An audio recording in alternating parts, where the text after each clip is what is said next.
everyone. Today's lesson will be another history lesson that is based off a concept or thing, alright?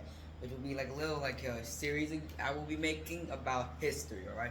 Instead of focusing on historical figures or events, we're focusing on concepts, actions, and things, alright? Today, it's communication. So, to do it, like every single other history video, start at the very start, alright? So communication, basically, okay. So now I'm talking about verbal. All right, I mean like talking to each other directly. I mean indirect communication means like they're using like handwriting or computer or telephone, etc. When you're not in front of someone but you're still communicating to them. It's called indirect communication because they're there but they're also not. I mean this is weird. So back in the early times of the Roman Empire, this is where writing and stuff was invented. They just write like letters on like stone tablets and then have a mailman run all the way from one house to another to deliver said mail. All right, so basically that was basically the system of sending out envoys and stuff during the olden times. But that is mostly forgotten since we have cars and stuff now. Then people invented letters, which were a massive thing because they could seal them and stuff, give them official paperwork, and so stamps to represent where they came from. Alright? And then next is during the 1800s when the camera was invented. Soon after, in the late 1800s, a telephone was invented. However, it wasn't the same telephone that you think. Alright? So back then telephones looked something like this. Let me just draw what concept are, alright? So this is what it looks like. It's not accurate at all because I'm not exactly going to draw a whole detailed show of it.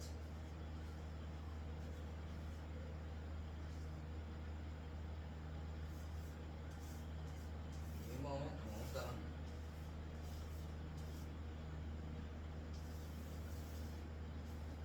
It would look something like this, alright?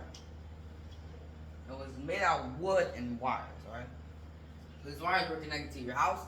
So to work, you dial the number of the person you want to call. It's like those dial phones. You've probably seen or heard of one of them. And then it'll connect you to. So usually it connects you straight to the caller, but it connects to a call center, alright? And instead of asking normal things like modern call center, they ask, hello, which telephone cord, alright? You say which telephone cord you want to connect. Like for example, your neighbor, I want to connect to telephone cord 2424. And then they connect your cord to their cord, giving them a little ring, and then they'll answer, making it the first ever telephone. That was improved during the 1900s. And there were two types at the time. One looked rather similar, but a lot more compact, like this. It was much more easy to use and lighter.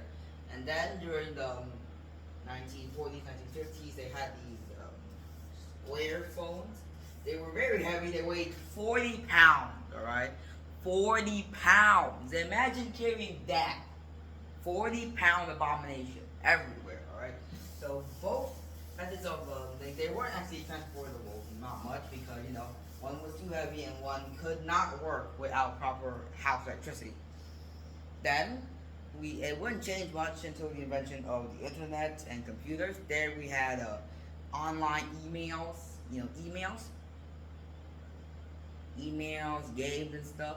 So basically, it was like, and also in games there was a chatting system where you could type, or use a voice chat when speak through a microphone and it transfers to the other player's speakers.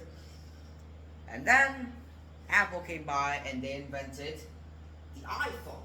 Alright, it was basically a screenish phone. I'm very sure this looks horrible, but I don't care. So it looks something like this: a button, this area around it probably to hide the wires, and a screen. And then they made the iPad, which they have a larger screen, but divided the amount of storage space. I'll tell you guys about storage space in some other video, but it's not gonna be today.